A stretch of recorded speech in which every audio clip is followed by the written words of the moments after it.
about how hard you hit.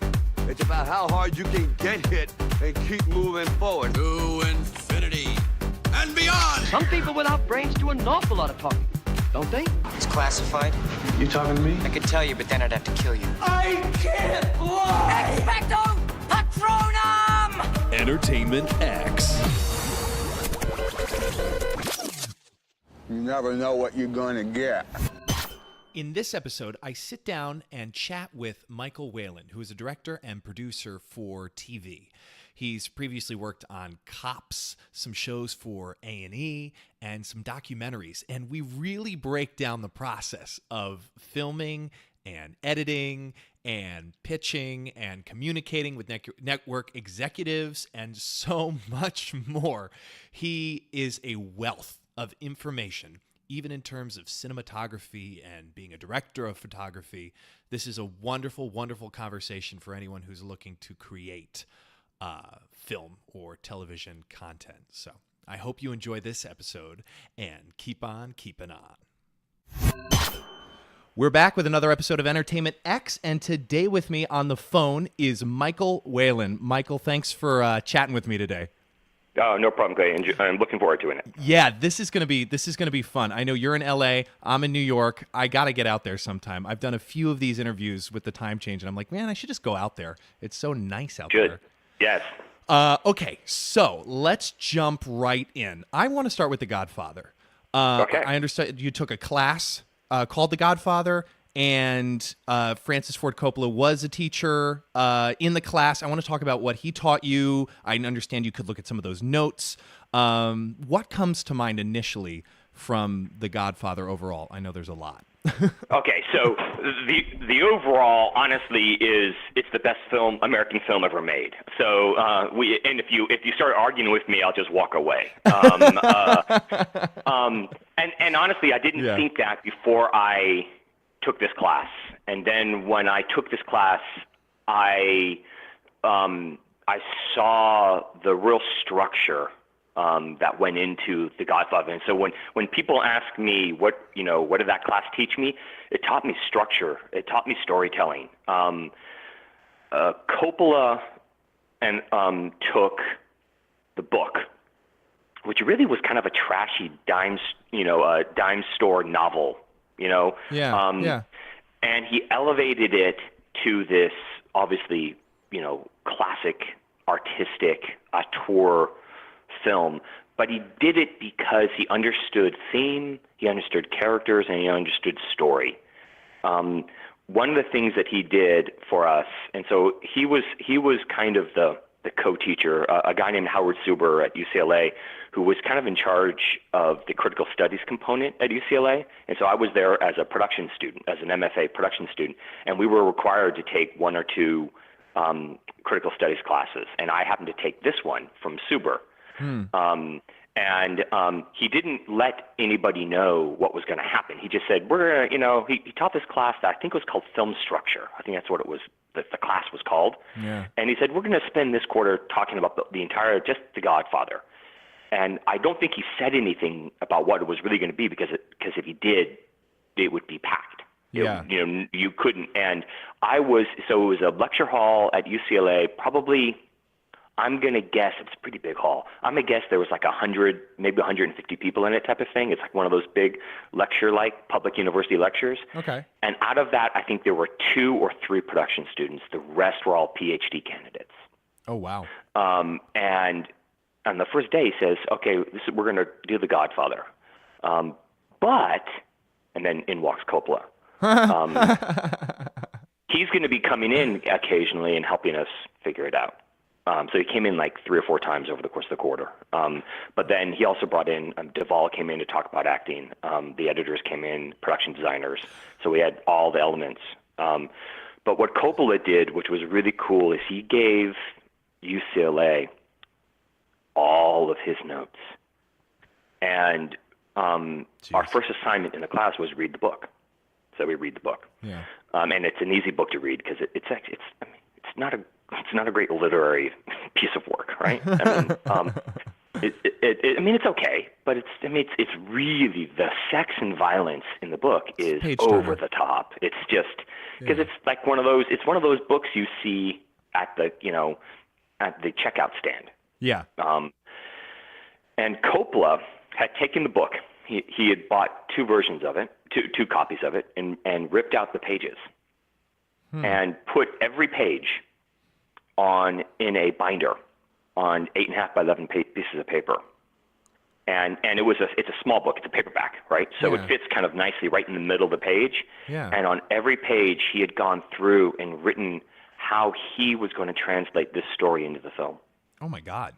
On every single page. Yeah. And some of it just big X's, like this is nothing, this is nothing, this is nothing. And sometimes you'd go through 10 pages of nothing, and then there'd be one line circled, and he'd arrow out and we'd go, Michael's character.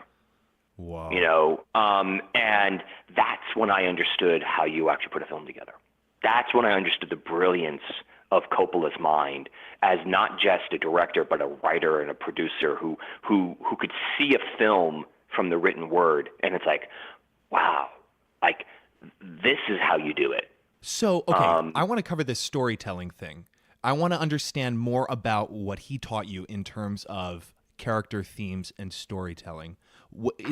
There's no exact science to it, correct?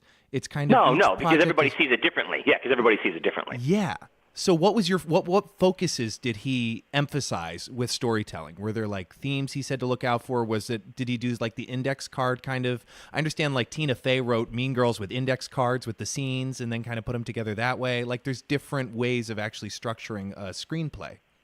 Yeah, so no. And this is the other thing. And I think the first thing that makes Coppola amazing, and I honestly, I mean, I know he's revered, but he's not revered enough because it goes beyond The Godfather. And people have to understand how much he helped all of those other 70s filmmakers get going in terms of being able. I mean, people.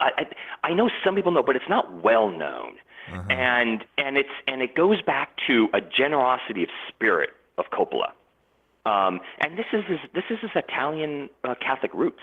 You know, this is kind of like, come around the dinner table and let's all eat together. That's what we do, right? Yeah. So the first thing he did is like most directors would take that book and run with it, right? I'm going to do what I'm going to do.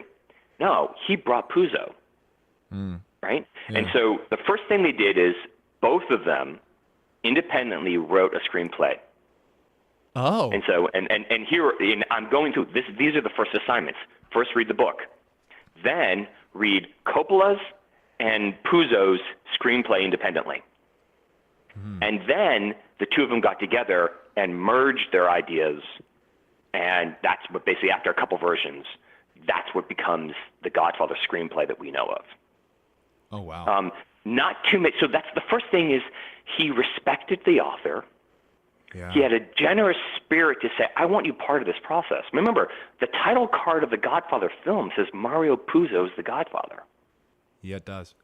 His name is still on it. It was on Godfather II. Yeah. Right? Because that's Coppola honoring the storyteller. Not selfish. And so what did he do in terms of like more of the technical? Because that's the first thing I took away. I went, wow, this guy there's a lot of really famous directors wouldn't let a screenwriter on the set if you paid them millions of dollars because they don't want that conflict. Right. Coppola embraced it. Yeah. And I think the greats do because they recognize the collaboration of film. I think that's, so if there's a big takeaway from Coppola, you recognize the power that he gives everybody involved in making his films. Even though you could argue he's one of America's greatest auteurs, he's really one of America's greatest collaborators. Now, along this collaboration line, I was watching Spielberg documentary on HBO the other day, actually with Dave Harding, who connected us. And they was like a pool table, and all these guys would play pool together. Like Coppola, Spielberg, all of them of that Lucas, time. Palma. Everything. Yeah. And I just wonder, where's that pool table today? Oh, I know.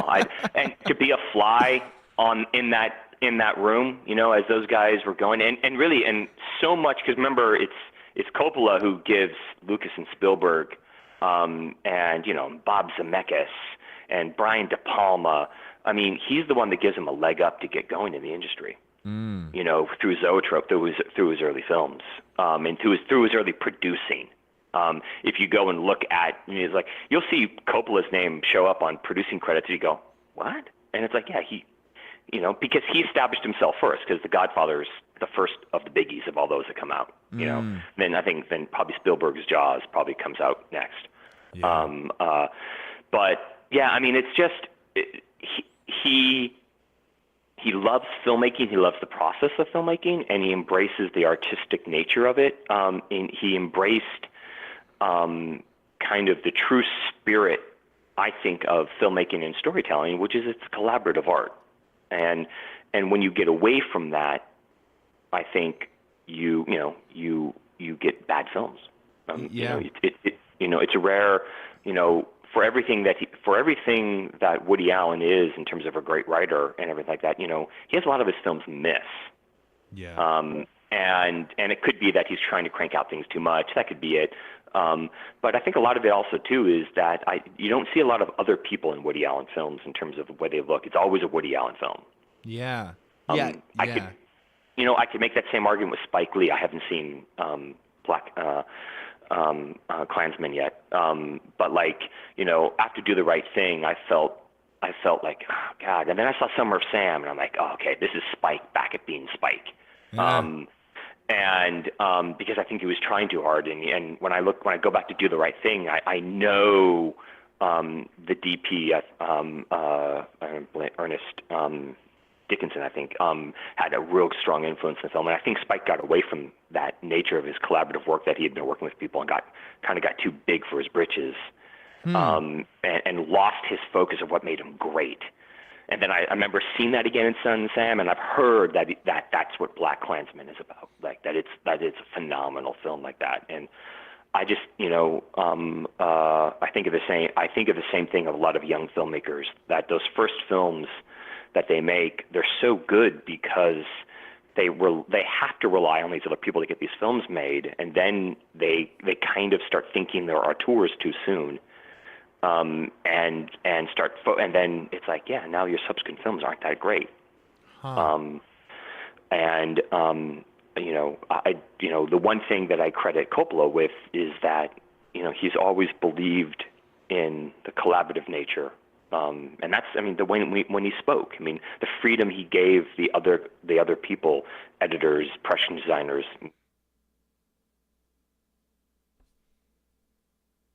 Brando, to be in the film, because nobody wanted him in the film. The studio didn't want him because they were afraid of his antics. They're like, oh my God, no, you can't, no, there's no way. And so the studio said, okay, so this is Gulf Western, because they owned Paramount at the time. Yeah. I think it's Bob Evans, if I remember right. Goes, the only way we're going to let you take Brando is if he agrees to a screen test. And in their minds, there's just no way in hell Brando and his ego would agree to a screen test. And so Coppola calls up Brando and says, I want to come over and I want to do a makeup test. And so they show up and Coppola's got this spread of food out onto pasta platter of typical things that you'd expect Coppola to have out. Yeah. And Brando walks in, and Brando, in the nature of trying to get into character, being the method actor it is, takes some cherry tomatoes and stuffs them in his lower cheek. Huh.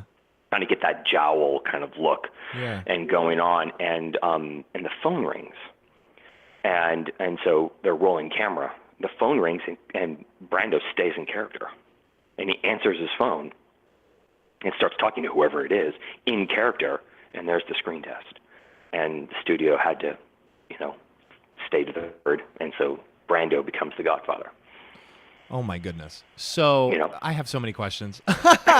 Okay, all right. We're gonna talk about being on set. We're gonna cover that. I wanna, before we move away from Francis Ford Coppola, are there standout phrases or sayings that he would repeat, or was there like a mantra he had in terms of making films, or something that stuck with your brain from his classes? Taking classes. I would say. Everything that I was taught was theme, who's your main character? You know, and it's, you know, looking at it and saying it's Michael's film. So think of every scene on how it relates to Michael.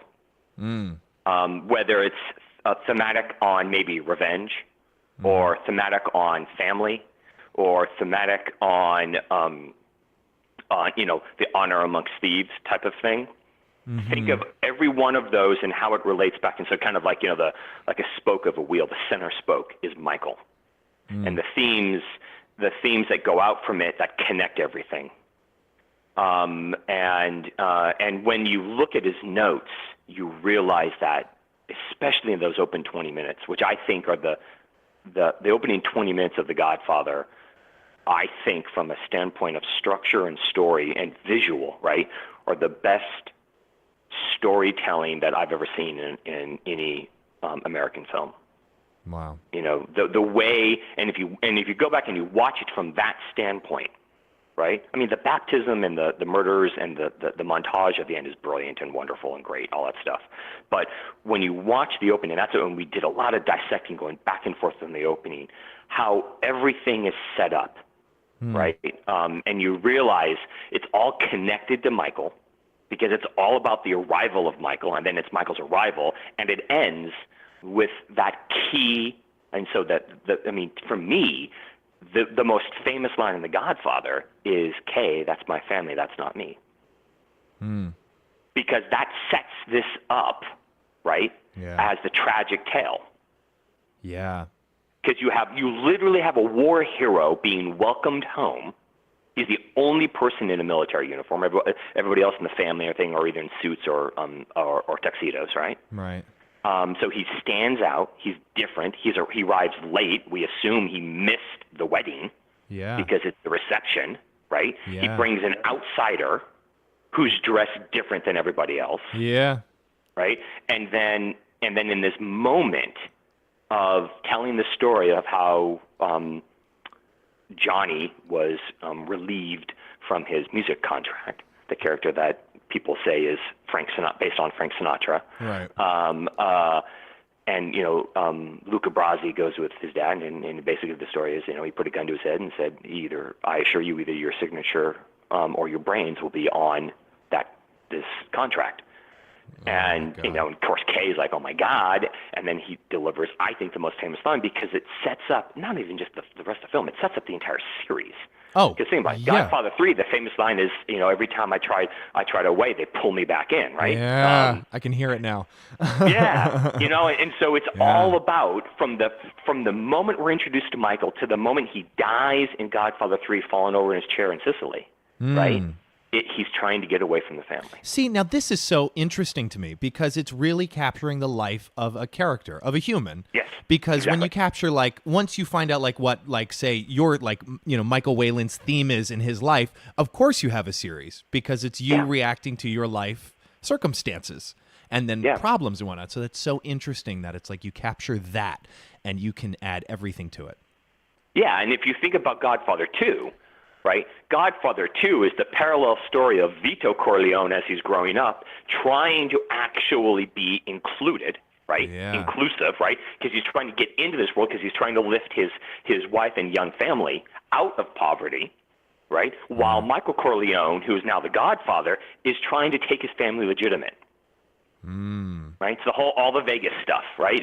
So Godfather 2 is all about doing exactly what was set up in that first moment when we meet Michael, when he stands his ground and says, I don't want this.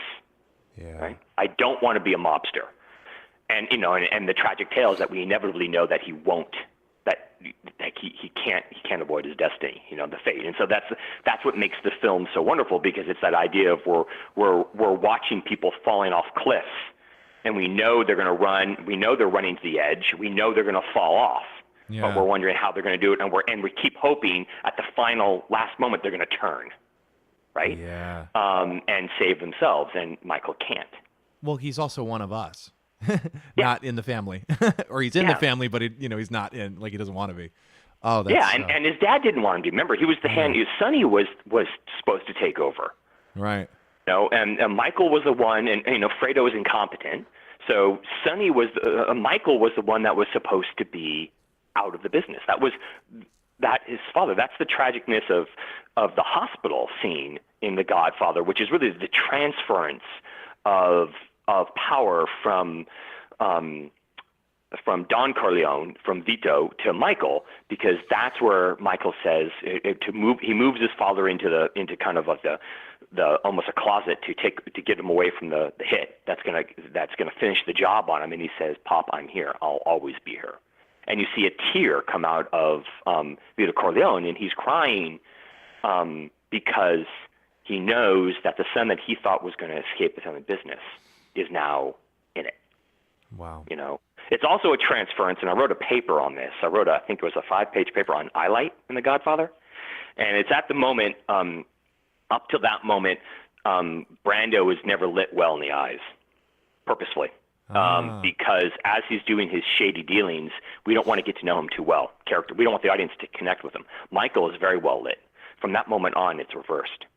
And Michael is not well lit, and Brando is better lit in the eye. God.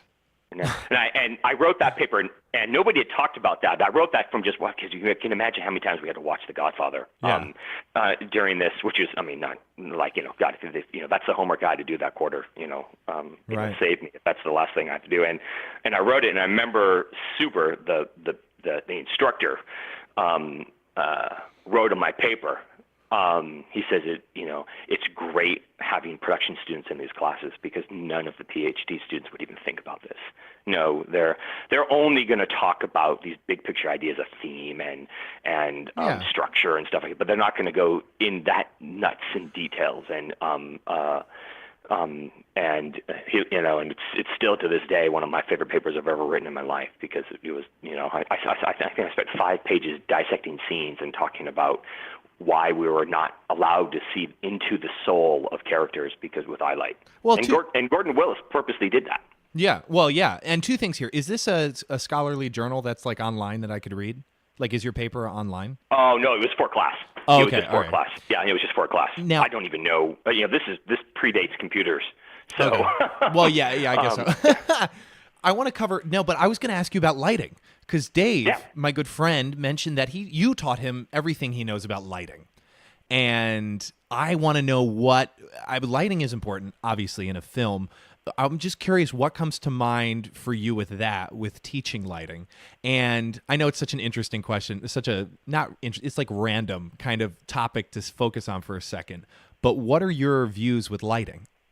Well, the first thing I do in teaching anybody lighting, the first thing I do is I ask them, what's the purpose of lighting? And everybody gets all the, illumination, blah, blah, blah, all the stuff, the typical answers that you get, and I said, no.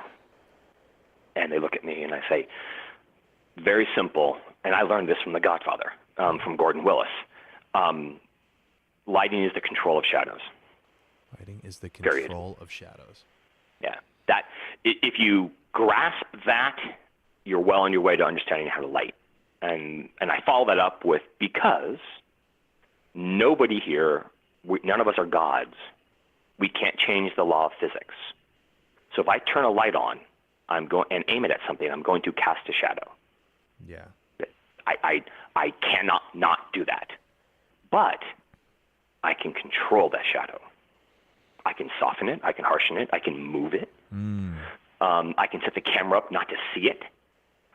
And then I go, and then remember, and it's within shadows that we learn things. We learn time of day. We learn shapes of objects. We learn texture of surfaces. We hide things. And I said, when you start thinking of lighting first from the shadow perspective and then move to the light, you have a much better understanding of what you're doing when you turn a light on. Wow. Yeah. And that's from The Godfather and Gordon Willis, who that was we didn't get to that was the bummer. He never came in. I would have loved for him to have come in. But he has talked so much about The Godfather and what he's done. And every new version, I think I have the VHS collection of The Godfather. I have the original DVD release. I have the remastered, remixed Blu-ray version. The And on the DVD and Blu-ray versions, Gordon Willis is on it a lot. So I've been able to kind of listen to him, and I mean, he's the Prince of Darkness. He's the Shadow Master in terms of lighting. Yeah, the Shadow Master. I love that instead of light designer. Yeah, no, and that's just, and it's like, and so for me, teaching lighting and working lighting starts there. It's like, what do you want the shadows to do? And it could be, your answer may be, I don't want shadows. It's like, okay, then you're going bright and, sitcom-y type of feel. It's like, great, okay, how do we achieve that? Yeah. How have you... But, sorry. but I'm just saying this, but at first, all of your first questions when you start talking about that are related to story and theme. Yeah. So you're thinking, even as a lighting designer, you're thinking story and theme. Is this a dark film? Is it a light film? Is it a shadowy film? Do people move in and out of shadows in noir? What are you doing story-wise? And the best documentary you can watch on lighting, if you want, is called Visions of Light. It's absolutely phenomenal documentary, and it's all of the masters of cinematography, old and young, who talk about all of their famous films and all of the films that influenced them. Wow. I'm going to watch it. Yeah, you'll learn more about lighting in 90 minutes than you could do reading 20 books. Oh, wow. How have you transitioned with all of the upgrades of editing equipment and videography equipment and everything? Has it been rough transition for you, or is it pretty like things are just easier, or are they more difficult? No, it's just easier. And a good friend of mine who's an editor made the comment that technology makes great editors faster, and it makes crummy editors faster. It doesn't change the editor. It just makes them faster at getting either crap or great stuff out. And so for me, no, my and I think it's because my undergraduate work was in video editing. I didn't touch film in undergraduate. My program didn't have film. It only had video cameras. And so I came to editing with machines, granted they weren't digital, but they were machines. And then my graduate school brought me to film, so we were cutting and splicing on flatbeds and chems. And then when I went into the industry to work, it was digital machines, but still pretty much linear for the first half of my experience in the industry. And then the second half, it moved to nonlinear. And I was able to kind of, because back then I was a writer, producer, director, and so since I was working on, for the most part, all the shows I was working on were union, I wasn't doing the editing. So I was able to watch and observe people work on the first early nonlinear editors, and then into Avid, so that when it came to do my own work and work on it, it was a pretty easy transition. I see. Now, and I mean, if you've ever cut film, like cut a film on film, it's a royal pain in the ass. You mean like a straight razor, like cutting it in half and taping it? It just sucks. Yeah, I mean, you want to trim 1 or 2 frames, you're literally cutting 1 or 2 frames, and then you have to keep track of those 1 or 2 frames in case you want to put it back in. Oh. So you have to imagine a big room with film strips as short as 1 or 2 and as long as 10 minutes. And your job is, with assistants, to keep track of all that. It's a pain in the royal ass. So, oh my God.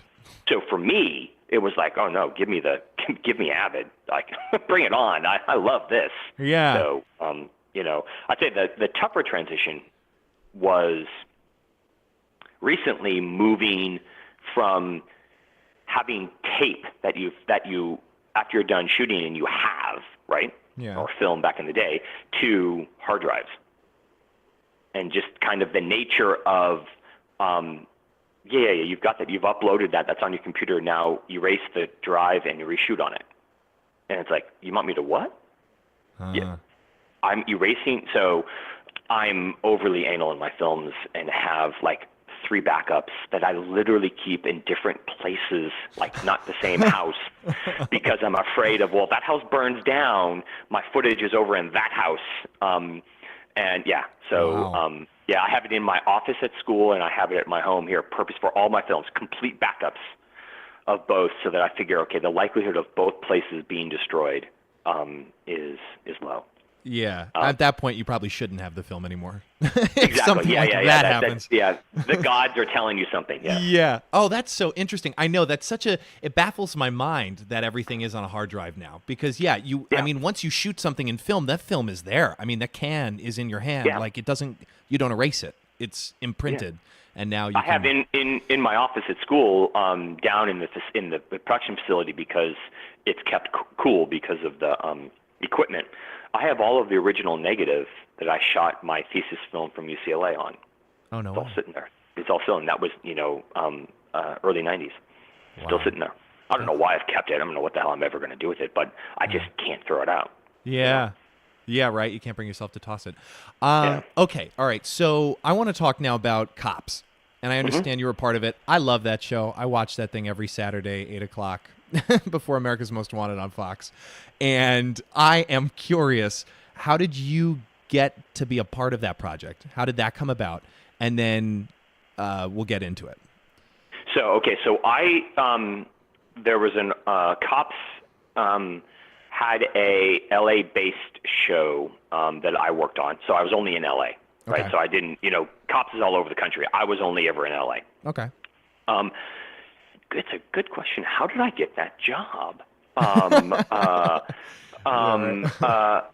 had come off a show called Trauma Center for Fox. So I graduated from UCLA with my MFA, and I did a feature documentary for my thesis. And very few people in film school make documentaries. Everybody wants to be the next Spielberg or Lucas or Coppola, right? But I fell in love with documentary, and so I wanted to make a documentary, and I did, and it did really, really well. Won a bunch of awards. I got a Student Academy Award. And Fox, back then there was a production studio called Fox Television Production Studios, which was basically Fox's Fox Broadcasting, not Fox News. Fox News didn't exist at the time. It was their production arm. And they were doing reality television stuff, and they did the first show to go into ERs called Trauma Center. And they hired me as a producer, so it was great. I mean, I graduated from school, and I was hired as a producer, a month and a half later. We did that for a season. It was a great show. It actually was really, really good. But it was a really hard show to do. You can imagine. We burned through people right and left because of the content. It was just really hard. What do you mean? Like, it was hard for them to deal with it? Yeah. Yeah. I think it was worse for the editors, because the editors had to sit in dark rooms and watch all these stories of people dying. Oh, my God. And it was just really, really hard. Yeah. And I was a story producer for them. So I would go out in the field sometimes, but a lot of times I stayed in LA and worked with the editors to craft and structure the stories of everything. Okay. So of each episode. So this began my career and what I kind of became known as a really good story structure person. And in documentary, especially or reality television, it's really hard to do because it's discontinuous. It's not like you're shooting a film where you have control of everything. You kind of have to figure out what you want, right? And what do you have and what are you missing? And so I remember the show was doing well. It was well received,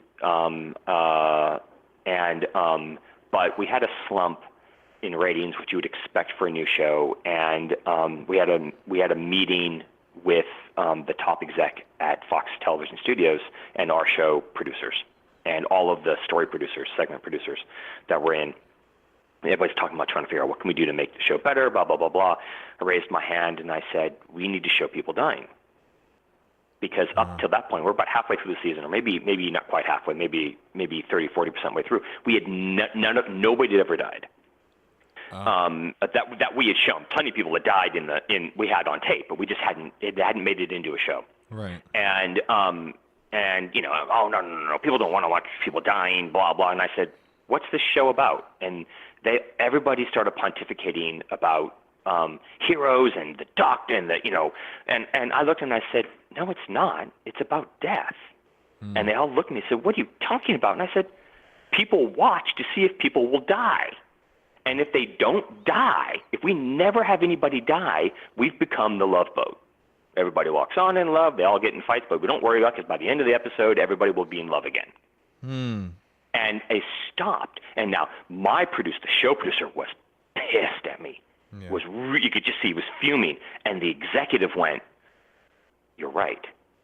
And so then I became the death producer. So they gave me all the, and so the first episode, the first person to die was Geraldine Dombrowski. She was an elderly woman who was driving in a passenger seat in a car with her daughter. It was a minor car accident. I mean, enough to the point where people were cut, but she had a severe concussion. But when she got to the hospital, she stroked out. Oh wow! And so I crafted the story about, can you ever be ready for death? Kind of, and then the guilt that a daughter would have on being the person who was driving the car in an accident which killed her mother. Yeah. And that was the first death story that went on, and was one of our highest rated episodes. And then I got all the other death stories. So like, a kid comes in with a gunshot wound to the head, and he was playing with his dad's gun. I can still remember it. The interview we got, and I wasn't in the field when this happened, the director got, was he interviews the dad, and the dad says, he looks down to his hands, and he says, I looked down at my son, and I said, that's my gun. And you could just see the guilt that was going through that father's, it's like, I had a gun in my house I didn't secure, and my 10-year-old just shot himself in the head and blew off half his skull.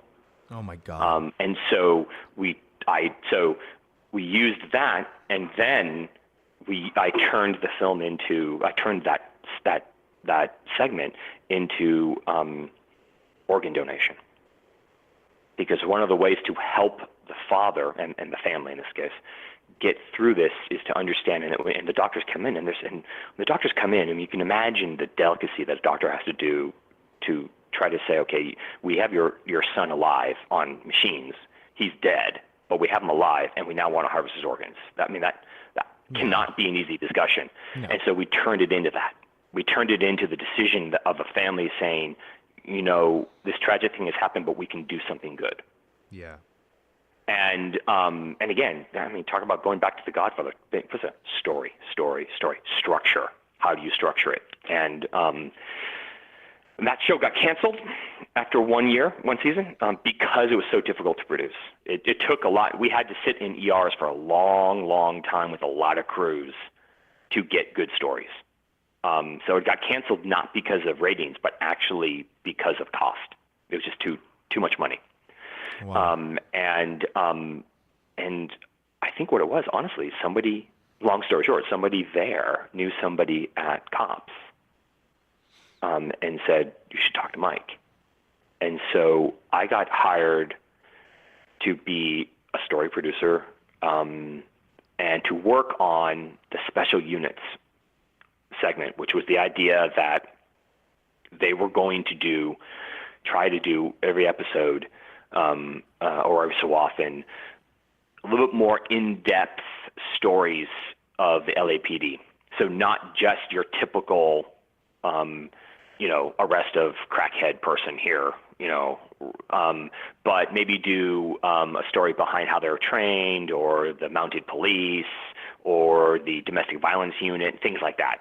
And so I would do a lot of research, figure out what's the LAPD doing that's unique. So we did a whole story on the helicopter pilots. So we'd go up, and I spent a week or two flying around LA in helicopters with LAPD. Cool. Cool, but like nauseating as well. And loud, right? It's very loud. Yeah, loud and really freaking cold, and just not a fun thing. Yeah. Like, I spent a week out on patrol with mounted police in Venice. That was cool. That was fun. Yeah. the domestic violence unit, which was probably the most insane because the domestic violence unit was one of the first of its kind in the country, where they would send social workers out to scenes after it's been secure to help the victims of domestic violence.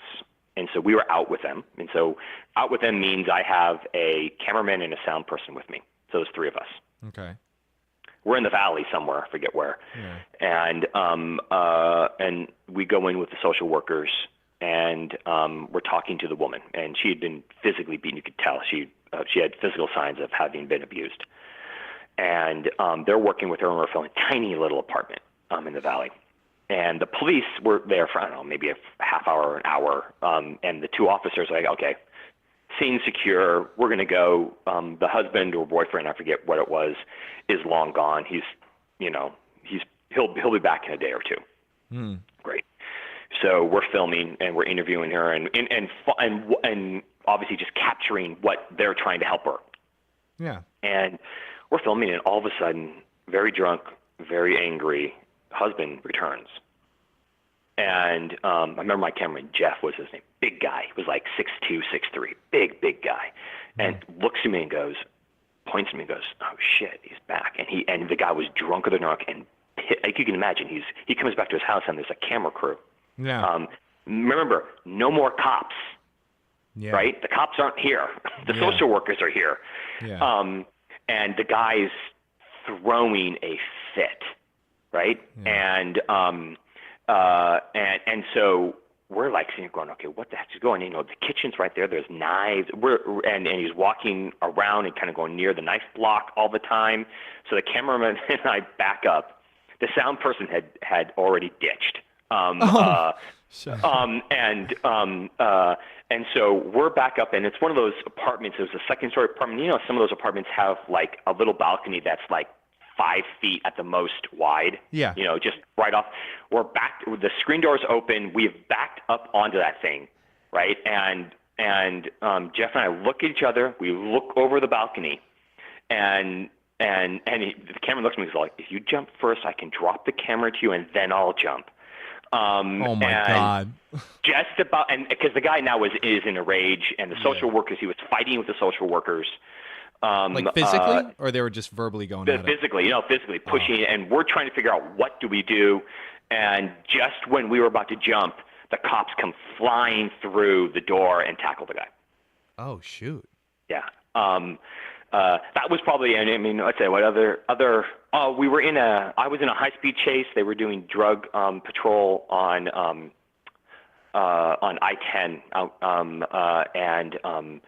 I saw a camera go out the back windshield of the cop car in front of us. Oh shoot.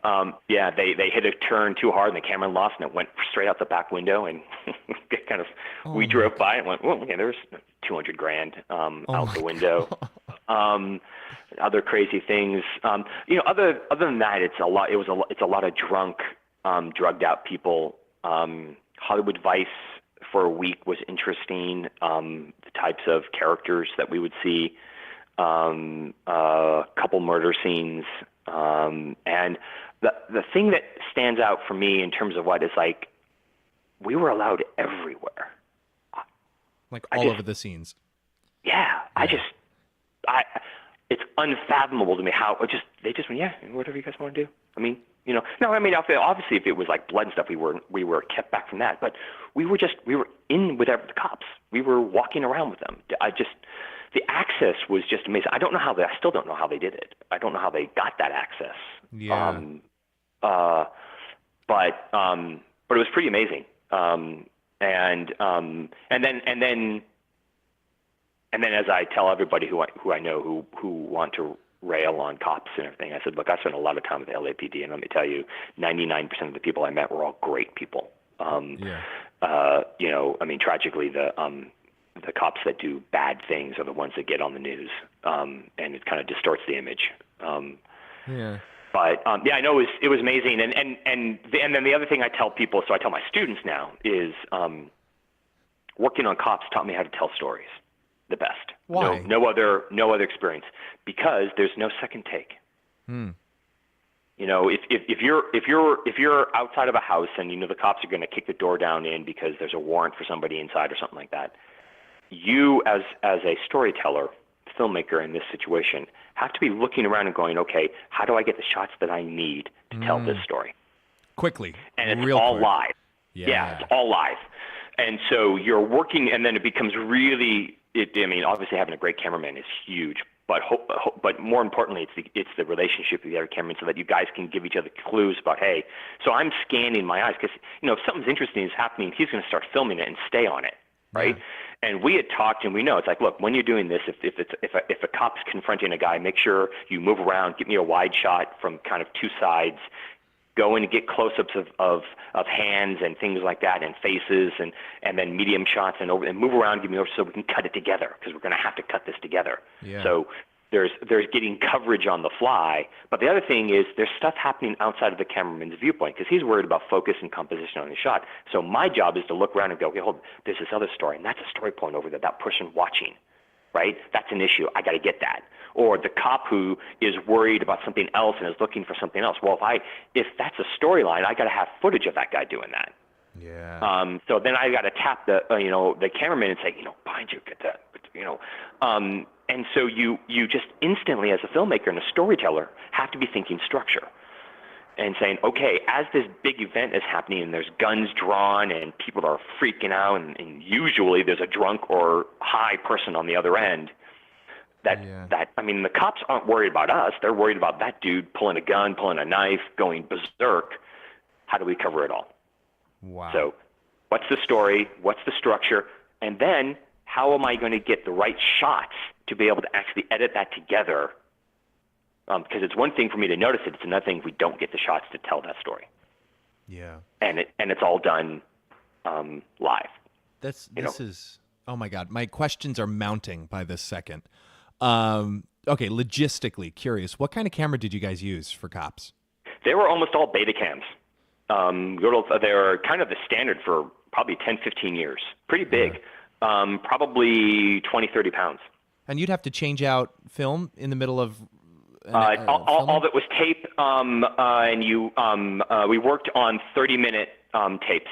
Okay. So yeah, and that's I'd have a bunch in my bag, and we would just flop out. Yeah. Now, were the cameramen particularly physically fit in terms of like chases and what have you? Yeah, it's a tough show. Camera and sound, people had to be that's why you lose a lot of young people. Yeah, well, that was my whole thought, because I was watching the show, and there was one time they were doing a chase, and they were keeping up better with the guy than the cop was. Yeah. I think it was in Florida or something, and I was like, oh, these guys are like, they go to the gym, they exercise. Yeah, and we were a special crew because we were doing the behind, kind of like almost like the behind the badge, which is a lot of times what they called it, behind the badge stuff. So a lot of the other crews that are out there, there's no producer along with them. It's just a cameraman and a sound person. Oh shoot. Yeah, the ones that are just doing what we would call the patrols. Yeah. They're just doing that. We were doing behind the scenes stuff, so we were spending longer times with one unit, sometimes multiple days, to pull out segments like that. Interesting. So then, did people have to sign releases once they sobered up? Like you'd have to go back? Yeah, and that's people always ask me. I said, don't ask me why. But maybe it's the 15 minutes of fame. Everybody signed a release. Yeah. Don't know why. Yeah. I have no idea why. I will die being mystified that so many people were just like, yeah, okay. That they would allow that behavior to be televised. Yeah. Some people, maybe they're thinking that it will help them in the long run, that, it protects them. I don't know. Because, why would you want that, They sign it, Yeah, I know what you mean. Now then, okay, so I'm curious then, in terms of reality TV, are there is it different than film and television in terms of being a SAG actor in front of the camera? Yeah. Do you know what I mean? Yeah, So it's all a non-union show, so there's nothing. Cameramen, most of the cameramen are probably IATSE or something like that. But yeah, it's when you get into that or news, it's all qualified as you don't have to be actors or union or anything like that for SAG or AFTRA. So you could have a union reality TV show, or you could have a non-union reality TV show. You can go both ways. Yeah, I worked on a show called Sightings, paranormal stuff for Paramount Network, and that was a union show. Yeah. And so all the directors were DGA, and that's actually how I got my DGA card on that show. Cool. But Cops was non-union. Oh, okay. And what does that change? Is that changes like My pay. Well, yeah, I mean pay naturally, but even like food options or having trailers, or that's not even like. No. What it did is when I worked on Sightings, the big thing was travel. Like when I had to go places, the union required the highest class travel. So when I would fly back to New York or something like that, I'd travel first class. When I traveled, even just traveling between San Francisco and LA, they'd have to put me in first class, or business or whatever the highest class was available, right? Whereas the other ones you're in coach. Yeah. It's paying that, and then there's structure. There's a little bit of like as a director, I was given specific time to work with an editor to do a cut before the producers came in. So union shows, there's more rules about giving directors a say. It limits hours per day. One of the problems with the Cops and the Real Worlds and all of those types of reality shows, and is they do burn through people a lot because a lot of times they're really, really long hours, and they just burn through people because you can only do that so much. Right. Before you just burn out. Yeah. Someone only has so much stamina before you get exactly. wiped out. Now, okay, so being on set, filming like more like movies or docuseries, what have you. Or were there common themes that you would see among top performers on the set? As in, well, I think the best directors, and this goes back to our Coppola discussion, the best directors trust their crew. They don't scream because there's a lot of screamers out there, and they're not the best directors. They trust crew. They have a clear vision of what they want. They can communicate that very nicely, very cleanly. Yeah. They're prepared. It'd be amazing how many times I've worked on something where I've just gone, this guy doesn't know what he's doing. This guy hasn't thought about what he's doing, and he's thinking about the shots on the day. And the crew knows that. Crews instantly pick up on all of this, including actors in particular. Yeah.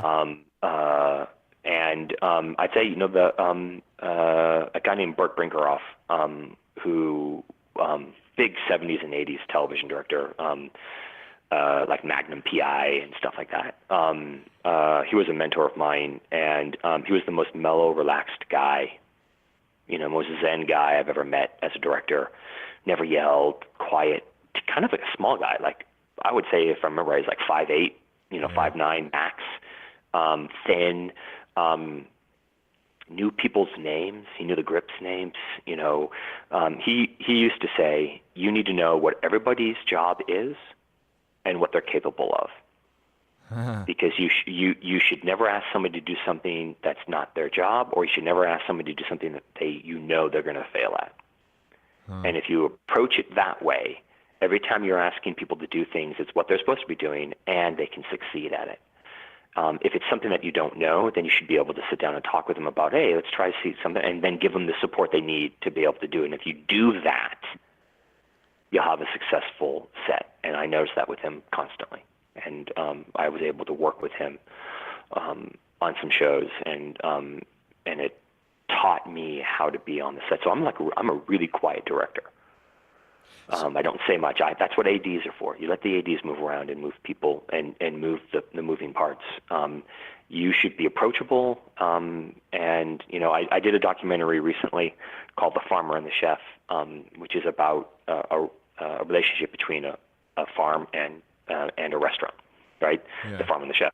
And the chef is considered one of the best in the world. He's got 3 Michelin stars. His restaurant, Manresa restaurant, is considered, is always, when they do the top 50 restaurants in the world, his is always on it. So, but when people watch it, they go, he doesn't say anything, right? Because they're expecting Gordon Ramsay. Yeah.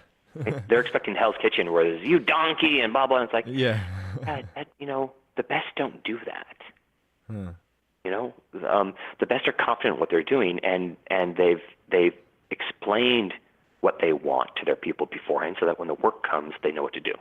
And so, to me, the best sets are quiet sets. They're relaxed sets. And it's a collaborative art. You hire the best people that you can. You put them in positions to succeed. Your film will be good. Yeah. So when you're on set then, and you're saying you don't do a lot of talking, this is in terms of like changing camera shots, lighting, sound, direction for the actor. You'll have the AD kind of take care of that. AD's all technical. Actors only me. Actors only you, right? Only me. But I've had that discussion. It's kind of like I look at it as if you think of the analogy of coaching. I coached soccer, youth soccer, for many years too. And people would, my wife, who I'm now married with, when we first met, I was finishing up one of the teams. Well, they were older, a girls' team, nationally ranked, phenomenal players, right? And she came to a game. And I literally sat in a chair at midfield and scribbled notes and kind of whispered things in, and she's like, "You don't do anything." and I said, "Yeah, it's the game. If I haven't done my work prior to it, there's nothing I'm going to do in the middle of the game." Yeah. It's the same thing on set. If I haven't done my work prior, if I haven't worked with actors prior, if I haven't spoken to them and gotten them to the point, if we think we're going to come up with it on the set when there's lighting issues, there's weather issues, there's a barking dog next door, or we're limited on time, and I mean, everything that can go wrong circling your set. If you haven't already thought about what you need and what you're going to do, you're not going to get it in the midst of production, because production is managing mistake after mistake or hurdle after hurdle thrown at you. Yeah. Right? It's not about coming up with the best ideas. That's not what production is about. Production is about executing what you've already come up with. And if you're trying to come up with it on the set, so if I'm sitting down with the actors and trying to come up with what we're trying to do for this scene, it's not going to happen in that situation. Right. Yeah. It's pressure cooker. It's not going to happen. So in the set, I should be able to walk up to the actor and go, "Yeah, remember what we talked about? Yeah, and we should have keywords, and we should be able to have shared moments of our prep to where we can go, remember X, Y? Oh yeah, okay, let's do that." Huh. Yeah. If we haven't done that, we're in trouble. Right. Yeah. Because it's And then my ADs, who I've worked with and designed, and my DP, they know, right? My AD on my last film would tell me what the next shot was. Because I would forget. I'm worried about my actors. Right. They'd come up and said, "We're moving to this shot." I'm like, "Okay, that was the plan. You tell me." Yeah. Yeah, sounds like a very relaxed work environment. Yeah, I mean, as much as it can be. Shooting films is not relaxing. Yeah. But you can, and that's so. What do the best directors do? The best DPs do? They've done their homework. They've done their planning so that they can make a stressful situation as least stressful as possible. And that's when the best work comes out of everybody. Yeah. Oh, that's so true. Oh, that's so true. You mentioned Growing Pains. You were working on. Yes. There was a story I think in there with European. Leonardo DiCaprio, a very young God. He must have been a young teenager. And this is with Burt Brinkerhoff again. He was Leonardo was kind of a little fireball of a kid, kind of bratty, and didn't want to listen. And as any I mean, he was like 12 or 13 or whatever he was. Like any 12 or 13-year-old is like this, right? So he's not unique in this. No. Way. No, he didn't come overly prepared. Yeah. And and Bert, it was that he was calm about it, right? He'd guide him when he wanted to, but then he knew when to get mad, and that's when I knew he knew when to show anger. He didn't blow up. Yeah. He knew how to show displeasure. How I equated those parents that are mellow parents, but then can have that look to their kid, and the kid goes, "Oh shit, I've disappointed my parents," and that's worse than the parent yelling at him. Yeah. And that's what I learned from being Burt Brinkerhoff, and he used that particularly. I saw it particularly with DiCaprio, in terms of how he works with DiCaprio, because he could, and it was easy, obviously, because Burt had to be in his 50s, and so it was a very, very father-son relationship. But he could show his displeasure and disappointment, and it brought DiCaprio right back into line. So when he was acting out. Wow. But I also saw him do that to lesser extents, though, with crew. So I've taken that where it's like, be relaxed, so that when you do raise your voice, because maybe things are getting a little too lax. So when you do, people go, oh, damn. Yeah. Because otherwise you're desensitized. I look at Gordon Ramsay on Hell's Kitchen and stuff like that, and I know it's a character and what he's doing that. But like at some point, the yelling you become desensitized to. Yeah. So it's like, oh, he's yelling again. What's he yelling about? Spilled water? Or is he yelling that I ruined a dish? What's he yelling about? Right. So as a director, that's the same thing. You have to see yourself as a leader, and in that sense, the best leaders are the ones that empower the people around them, right? But can be stern when needed, and can get mad when needed, so that people pay attention. Yeah. And that's what I saw Burt do with DiCaprio, because he just regularly needed straightening out. And like I said, and I don't blame this. This is not a character flaw of Leonardo DiCaprio. He was a teenager. Yeah, and a child. pretty much every teenager in America needs to be straightened out every so often. But he was a little petulant. And I can imagine a teenager, in that situation on a film set, thinking he's a TV star, is probably going to be even bigger in his britches than a normal teenager. Right. So then turning this around a little bit, your level of communication with executives, the people in the office building, what's your language for that? We had a conversation about diversity in films. Yeah. So I don't know if that ties together or those are two completely separate No, things. it does. It's tied together directly, because I think the hardest relationship you have as a filmmaker is working with executives. For two reasons. One, because executives, God, the worst note, and I got this many times, and many of my fellow filmmakers get this, is like, I don't know what I want right now, but I can tell you when I see it. And it's like, What? Great. Yeah, no, and that's executives. That's a typical comment we would get from in-network executives, and it's like, great. And part of the problem, and so that's the first, and what feeds that is that not a lot of network executives, studio executives, have experience making films. Right. And so the concept of what we're going through to try to get something is lost on them. A lot of them are financial people. Yeah. This is different than like a showrunner, than like an executive producer, like, say a Shonda Rhimes right now, who has come up through the writing realms, Right. who very much knows what is needed and can take, right? Yeah. These are the business sides of things. And so I spent years working for A&E, doing episodes of Biography, and back then it was a series called Ancient Mysteries, which was really a reinvention of the old Leonard Nimoy In Search Of series back on PBS back in, I think, the 70s. And Leonard Nimoy was our narrator. And these were great. And this was the heyday of cable documentary work in the 90s. It was just awesome because we were hired. I was being hired to write, produce, and direct hour-long documentaries. And being paid nicely for it. And on Ancient Mysteries, basically what you did is you kind of found an old ancient mystery or myth, and you used it to dive into to kind of explain or tell the history of something. This particular show was called The Curse of the Goddess Pele, apropos for today because Pele is erupting again, Kilauea. Mm-hmm. Yeah. And Kilauea started erupting back in, I think it was like 1983 or 1985, and has actually continuously been erupting since then, just not blowing her top like she has in the last year. Right.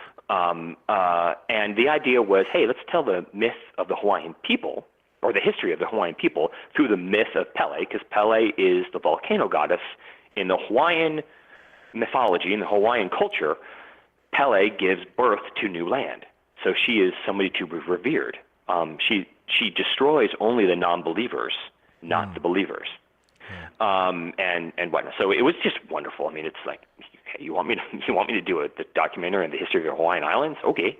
Right. Do I have to go there? Yeah. Oh, darn. Yeah, exactly. What terrible job. Yeah.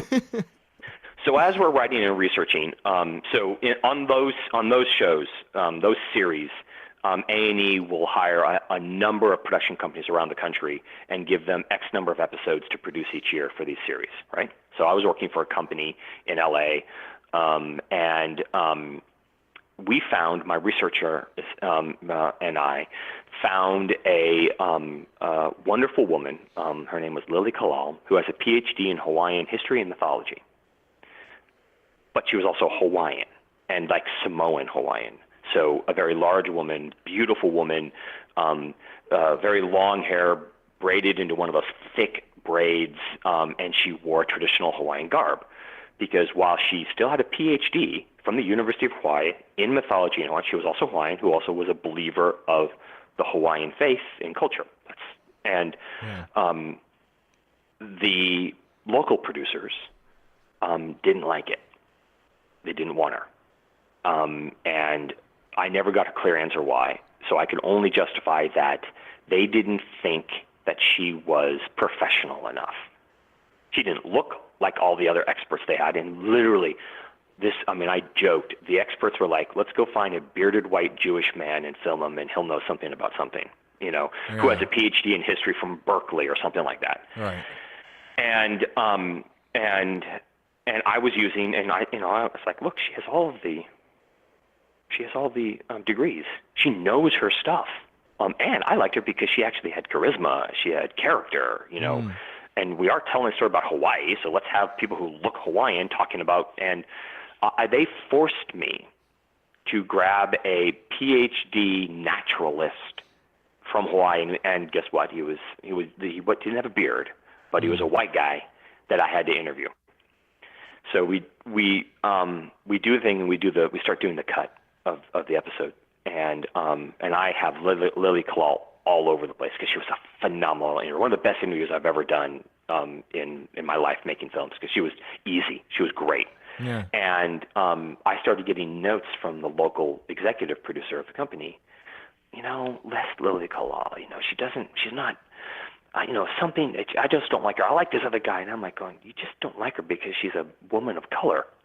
Yeah. And he wouldn't say that. Yeah. And so my editor, who was a woman, actually a woman of color, and I start just moving her around in the film. We don't cut anything out. Yeah. We just start moving her around. We probably at some point had to trim her down in some stuff. I'm sure at one point they caught on to us, right? But I didn't want to lose her because I thought she was integral. But what I did have to do, I was forced to put more of this white guy in, who I thought was a dry, boring interview. So we finished the cut, and I'm disappointed, but I'm happy with the cut. And we send it off to A&E New York. And A&E historically is known for being just horrible with notes. Like, you'll get pages back on notes. Like, oh, God. So you cut a film, and then what we would do is, the editor would go on to cutting another episode while I start researching a next episode for even a week or two, and then we'd get notes back, right? Yeah. And then we'd go back to that episode. We got 3 notes, literally, on the whole episode, and the producer was like, this is insane. We never get this. 2 of them, and I knew one of the last shots I had was a lava flow that had engulfed a house, and there was this an old-fashioned bathtub that was like halfway in the lava, halfway out, and I ended the film on that because I thought it was dramatic, and I knew they wouldn't like that. So they made me end on a beautiful shot of Hawaii. Yeah. Another was about sound and music. They wanted a different sound cue or music cue. And then the other note from the network was, we love Lily Kalal, use more of her and less of the white guy. The local producer was pissed. Yeah.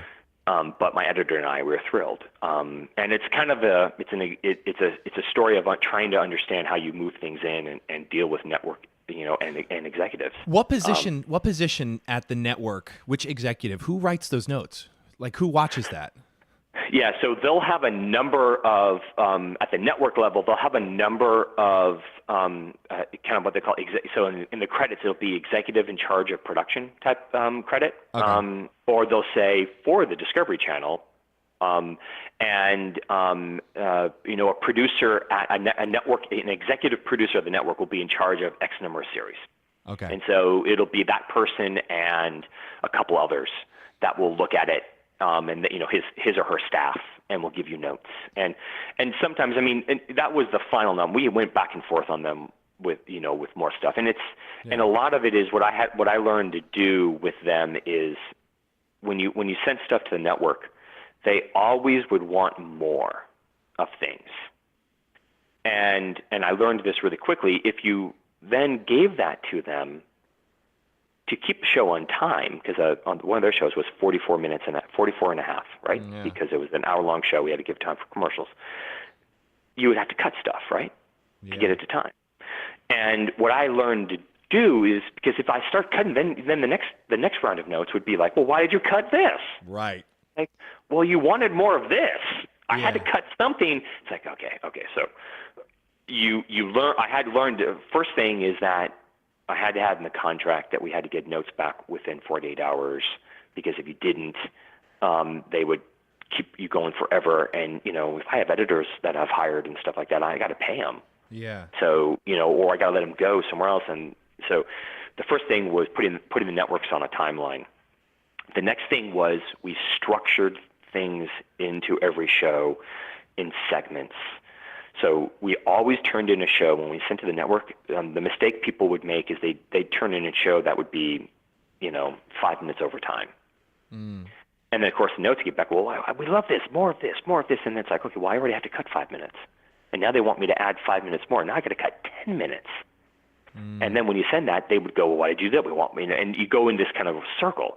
So what I learned to do was add in segments that I knew were a little extraneous, it didn't quite need, and I could pull out this whole, like, okay, here's a 2.5 minute segment on something I could pull out if I needed, rather than trying to go in and trim 10 seconds from this area and 30 seconds from this area, because that takes too long.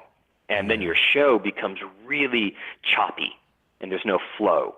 But if you can pull out 2 or 3 minute segments out, and then you can bridge the gap easy, that's how I learned how to write. And produce. And so that's how I became known as a really good story producer for Discovery and A&E. And in fact, when series would be approved, when they would, a company would say, so a company at Discovery got hired, they didn't have a lot of experience, but they got, the two gentlemen got hired to do 5 hours on earthquakes. For Discovery, they said, okay, but you have to hire Mike Whalen as your series producer, because he knows how to structure what we want. Oh. And so I just learned how to talk their language. I learned how to structure shows in ways where, so then when they say on the phone call with me, because almost all these people were back east, I would say, okay, you want me to add, we did a show on building the largest oil rig in the world in the North Atlantic, which is right where the Titanic sunk. Wow. I said they just said they wanted a whole segment on icebergs, because the thing's built to withstand being hit by an iceberg. Yeah. I said, okay, that's like a 2 to 3 minute segment. Which segment do you want me to pull in order to insert this? And when I sent them the cut, I will send them this script, and the script times out each segment, so they could look at it and go, oh, pull that segment. Because then maybe they would start saying, well, take a little of this, and I'd say, no, you don't want me to do that, because if I do that, it's going to be really choppy, and you won't like it. It's best to just pull something. So what's the least favorite of the show? We'll pull that and insert this. Oh, and so then I got on their language, and that's why they ended up liking me. Because they went, oh, okay, because that means that it also gets done quicker, and getting done quicker saves them money. So 2 questions. One, did the script timing out, is that a program that you used, or that's after you filmed it, you'd put the time code back into the script? Yeah, it's just all these networks have what is called a clock, a series clock. Okay. Which only means that I would have like 4 or 5 acts per episode for hour up, and Act 1 had to end by a certain time, Act 2 had to end by a certain time. I got it. And because of their commercial breaks, yes. the way they structure commercials, so you just have to fit things in. It's flexible, but then you time it out perfectly for them. And it's kind of like ideas. You give them enough data, enough information to make them feel like they're making an informed decision, and that it's in their control. But what you're doing is you're really controlling what they're doing. Interesting. That's really interesting. So then, is this the normal formula for networks when you have a reality show or a documentary? Yeah. It's a separate production house that the network says, okay, we're not going to do any of this work. You guys are going to do it. Here's your budget. Here's your salary. Just deliver us something. For the more documentary style shows, yes. For shows like Real World and stuff like that, no, because that's Boone and Murray. So that was a production company that pitched that show to MTV. So Boone and Murray does all Real World, and all of the Road Rules and all those other challenge shows that they do. Well, I know. I noticed that with Mark Burnett too. Like he has his own, or even David Queer Eye, the producer of Queer Eye. He's got Scout Productions, which is his own to Netflix.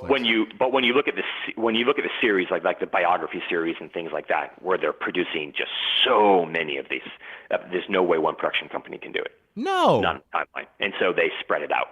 A lot of the networks have different. So a lot of the home building stuff and things like that, they'll have different people doing different production companies doing different episodes in different cities. And that's also a way of making it cheaper because then you can hire local crews. Yeah. Yeah. Wow. Okay, so then does the network ever actually do their own production, or is that's a rarity? Like for Bravo or Netflix? Yeah, in reality, no. Not in reality, very rare. There are some. Bravo has done some, but for the most part, they're going to hire a production company and do it. They're not in the business of being production companies. They're in the business of being producers. Yeah, distributing. Yeah. There's the exactly. distribution end. Now, you had also mentioned you worked for Wrigley Scott on the commercial. my first gigs, my first important gigs in LA were working for Ridley Scott. A company called RSA USA still exists. Actually, one of my students actually worked for them last year. And Ridley Scott and Associates is what it stands for. And they made commercials and music videos.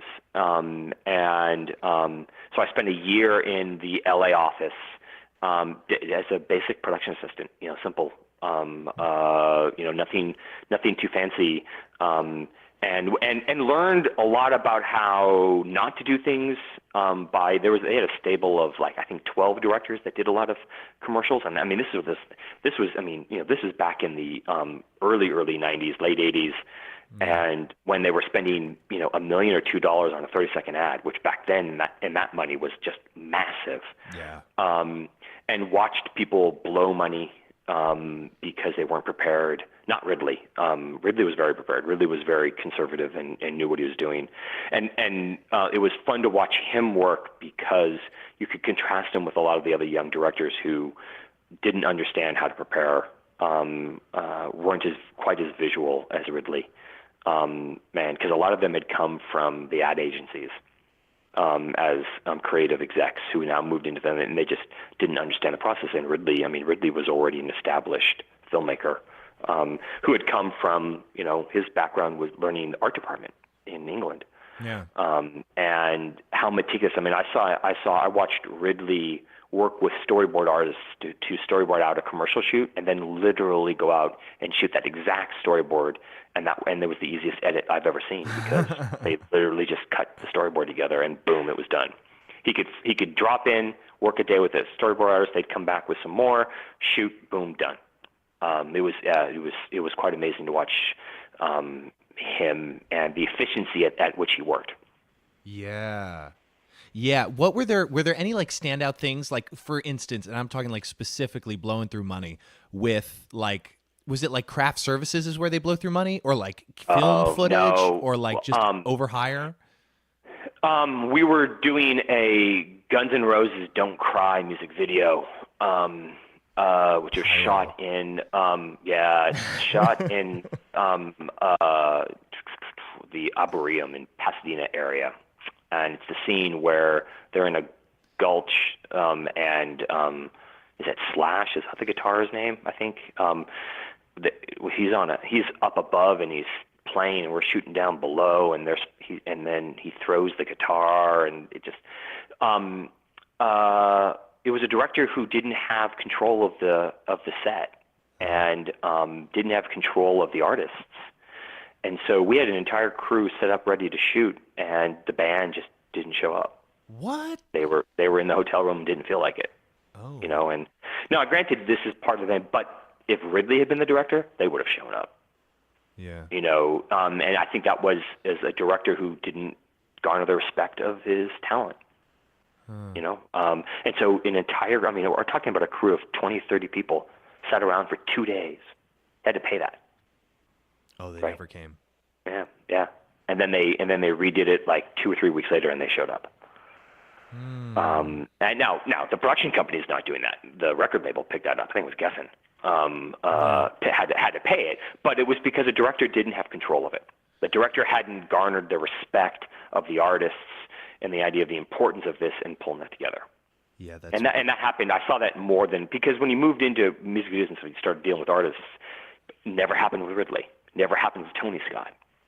yeah. Right? But it happened with the younger directors who kind of I don't think garnered their respect. Now, when you say that, you're talking about like a production meeting that he sits down with the band to talk to them Yeah. about their vision, and that's where the respect is garnered. Yeah. Yeah, getting behind it and you know getting them to feel ownership of what's going on. I saw it in commercials, you know, where the director is working with the ad agencies. Were just getting walked over by ad agencies, creatives, and where it was the creative director that was really directing the commercial, not the director. Oh. Because the director didn't come in with a clear vision and couldn't articulate that clear vision to make everybody go, oh, wow, this guy's got it. Let's follow him. Right. That's the job of a director. Yeah. Yeah. And it's not easy to do. But it was the difference between watching Ridley and Tony Scott work and watching a bunch of other directors work on that. There's another guy up there who I really like. His name is Ken Davis. He was a great director for them, too. He always had his shit together. Just a great visual director. Yeah. Well, it's nice when someone shows up with a pre-planned plan, because if or when it doesn't go according to plan, at least you have something already that you can adapt instead of coming up with the whole idea on the spot. That's the point. It's just like, you know, again, production is managing everything that's going to go wrong on your set, especially when you're shooting on location, right? Especially when you're not on a stage. Yeah. Because there's going to be a ton of stuff that's going to go wrong. And so do you have your vision tight enough to where you can adapt as needed? Right. Right. So you kind of already know, you know, when this happens, this is what we're going to do. And so when it happens, you just go, okay, plan B. We know what it is, and everybody knows what it's been communicated. Everybody just shifts. Yeah. Yeah. Yeah. Like it just, literally like a military strategy. You just have the mission, and now you're adapting to the changes across the You know, field. it's like when you're working with an actor, and when an actor's having trouble, or the actor asks a question about, what do you want in this? What am I doing in this scene? If you start talking like you're a psychologist or a psychiatrist and giving them the roundabout of the history of the character in your moment, blah, blah, blah, the actor just goes, this director has no idea what this moment's about. What you should be able to say is, this is about you getting X from this person. Right? Play this beat. Simple. Yeah. Right? You know, it should be that simple. You should know your scene so well that you can say, no, this is that moment where you shift from A to B. And the actor goes, oh, okay. And then you give the actor the ability to then add the emphasis of how, because they're creative forces. And so then they buy into it. They go, this director knows what he wants. He knows what the scene is calling for, and now he's letting me, you know, kind of craft that moment as a creative person myself. So, I mean, if I walk on set, am I going to tell Robert De Niro how to act? No. I'm going to tell him what the scene's about. Yeah. Which emotion you want. And let him do it. and De Niro probably doesn't even need to be told that. But I can tell him how I see it. Yeah. Oh, that's true. And then De Niro, who, if I was directing him, would probably see me coming on, and I'm 50 years old, but he'd be going with this young spring, But he's like, who's this inexperienced, guy telling, we don't want to get in that situation. So we want to get in and say, hey, this is my script. This is what at this moment, the character's doing this. Yeah. And then they'll respect you. Knows his stuff. And doesn't talk too much. Exactly. Yeah. Yeah.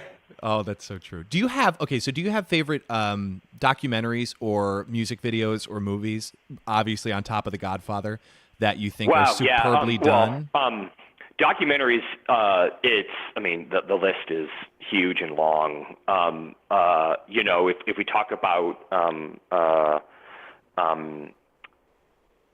there's a great film called Darwin's Nightmare, which is one of my favorite kind of environmentalist films.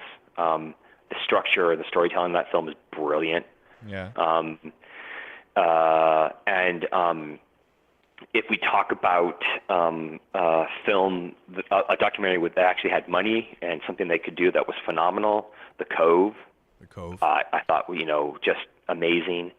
And then just on the flip side, a film that had no budget that is brilliant is called Street Fight. Which is actually about Cory Booker, the now senator of New Jersey, losing his first mayoral race in Newark. And then, I'm trying to, now, I know the list is like, which one? How do I filter it? Do we Yeah, talk how about do lighting? Do we talk about sound design? Are we talking about editing? Yeah, I told you a documentary about cinematography, Visions of Light. I'm watching that one. Yeah, I have that. Is phenomenal. Music. Like recently, I loved a very recent the documentary called Marley on Bob Marley was really well done. Yeah. Buena Vista Social Club. If you're interested in Latin music, is phenomenal. Yeah. When I teach a documentary history class, it's always hard for me to. It's like, what films don't I show? Now, it's like it's insane. Yeah, well, there's so many good ones, I think. Yeah. And there's so have you watched like the Duplass brothers, their docu-series stuff they've worked on? Have you seen any of that? Some, not a lot. No. Okay. I just saw their they did Wild Wild Country. It's on Netflix about a cult. Yeah, I haven't. That's it's in my string. I mean, you're the Keepers. I watched recently. The Who Killed Sister, and I'm forgetting the name of the sister. I think Sister Catherine. One of the amazing, wonderful things about everything that's happening is the amount of content coming out. Yeah. That is just, but it's also a problem because it's sometimes tough to sort through and find the good stuff. Well, yeah. So it's both kind of a curse and a blessing. And it's making it much harder for us to have kind of a common dialogue. Back in the day when there was 3 networks, we could all talk about what happened at All in the Family because we probably all watched it the night before. Like what you just said. I can write off a bunch of series that I've watched too, and you go, oh, I haven't seen it yet, because there's just so much out there, which is great. Yeah. But it makes having a common dialogue a lot harder. It is. No, you're bringing up a good point. Now I'm curious, and I'm just wondering if you saw, because we were talking about lighting. I noticed some very interesting lighting design choices in 13 Reasons Why. Now, I'm primarily talking about Netflix stuff because I'm of the Netflix generation. Yeah. But I don't know if you saw it. It was a very interesting mix between cool and warm lighting. That was I think it's a brilliant the craft making on 13 Reasons Why I thought was just brilliant. I think it's season 2 was good. Season 1 was phenomenal.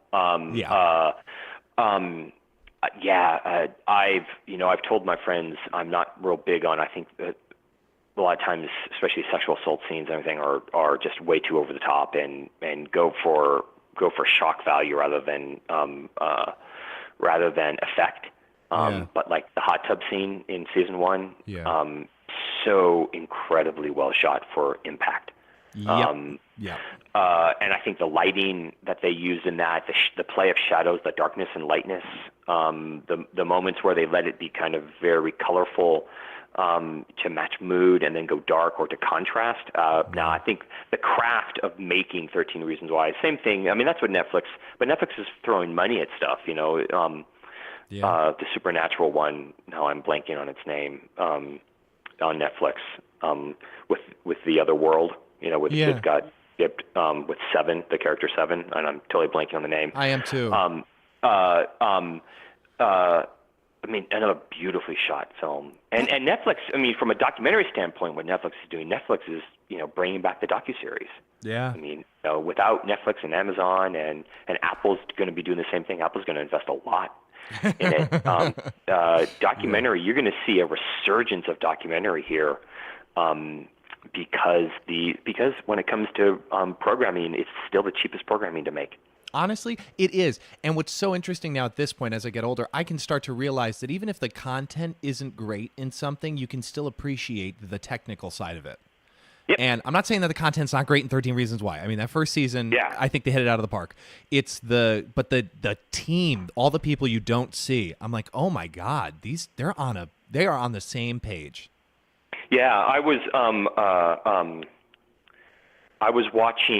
noticing in Sharp Objects how on HBO how washed out the whole series is intentionally, because it's and I was marveling at it, and then the recent season of Orange is the New Black does a similar type of thing. They've made Orange is the New Black almost black and white in a feel this season, and I think it's a real interesting effect. And it's craft. That's craft. That's the really kind of cool thing is they're letting those groups, they're letting those filmmakers explore. And it's what HBO did. Back in the 80s, when remember HBO's logo was it's not TV, it's HBO. They started this idea of branding, and they did just the opposite. All of their series, whether it's Game of Thrones or not, are all really usually rich over the top. Yeah, artistically pieces of art. They're art pieces. Yeah. It's the reason why they're like it's like every time they do best miniseries or best movie, in the Emmys, it's HBO. Oh. Yeah. Because that's what they've been doing. Band of Brothers, we could talk about that too. But yeah. A friend of mine was a producer on that. She did a lot of great work on that. No way. Yeah. Yeah, that in the Pacific. Yeah. Oh my good. Every year I watch those at Thanksgiving every year. Yeah. They're just so some brilliant writing. Yeah, some really, really brilliant writing. And Tom Hanks I think is a really great, thoughtful storyteller. Yeah, absolutely. With a real clear vision of what he wants to do too. I think that's clear. Because you can kind of look at his work and you can kind of see connections to everything. Spielberg too. I always laugh. Steven Spielberg was the person that in film school everybody wanted to bash on because he was a popular. Film students want to be artists. They don't want to be pop, which is hilarious because then they all become pop culture filmmakers. But it's like Spielberg. Spielberg had clear themes and styles for all of this. You could totally see that he was struggling with his sense of what family is and the meaning of family in so many of his early films. He's over the top, he's melodramatic, and he loves doing that, and he plays with that, and he does it brilliantly. For people to criticize his, E.T. is still one of the closest to perfect films that I've ever seen. Yeah. Yeah. Wow. This conversation, oh my God. Okay, so I think we're going to be wrapping up here, although we can go part 2, part 3, part 4 on these topics. Curious, do you have any books on filmmaking or books in general that stand out in your mind or most gifted? Books on filmmaking that I think first and foremost, if reading and there's many of them out there. It's reading filmmakers that you like. It's going back and reading books in which they're interviewed, and it's usually that Q&A type of style in books, right? I think those types of books are great. If you're ever gonna do directing, there's a book called On Directing by Harold Clurman. Yeah. That's brilliant.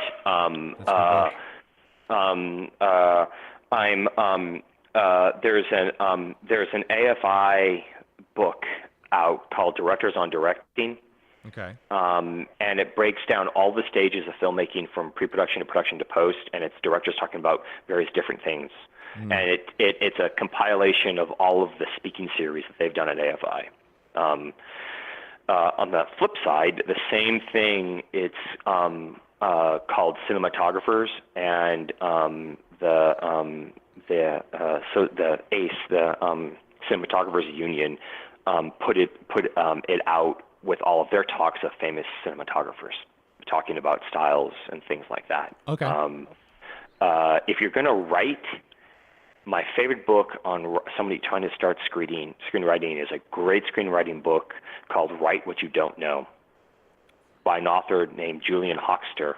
And he breaks down writing a screenplay in a really refreshing both theoretical and practical model, rather than just being like, here's this model that you must use and plug everything in this way.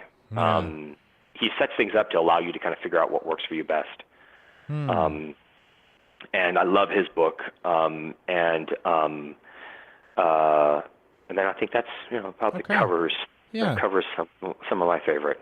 This has been a great conversation, Oh, Mike. sure. Thank you. It's been fun. Thanks for chatting with me about all of this.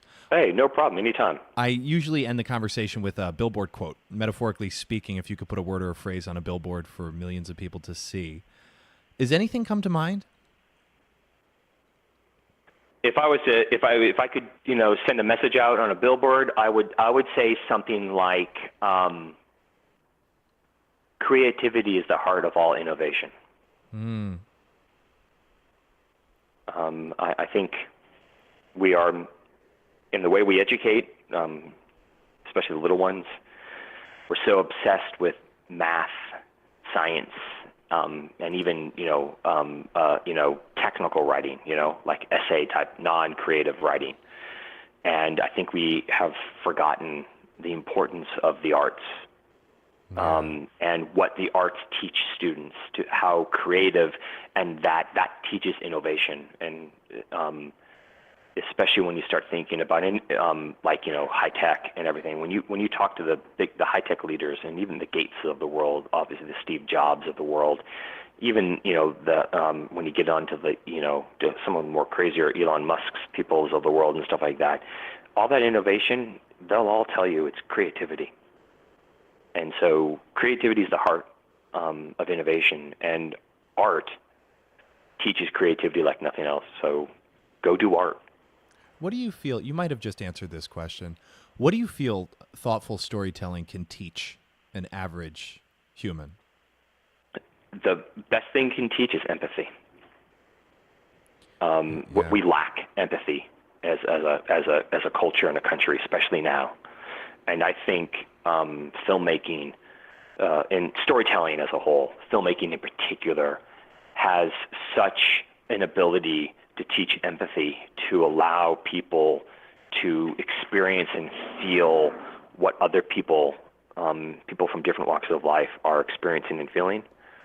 You asked me about, look at Fruitvale Station. What a brilliant film. Yeah. Right? And the ability to do that. There's a documentary about a Bay Area former gang member turned kind of interventionist called Romeo Was Bleeding.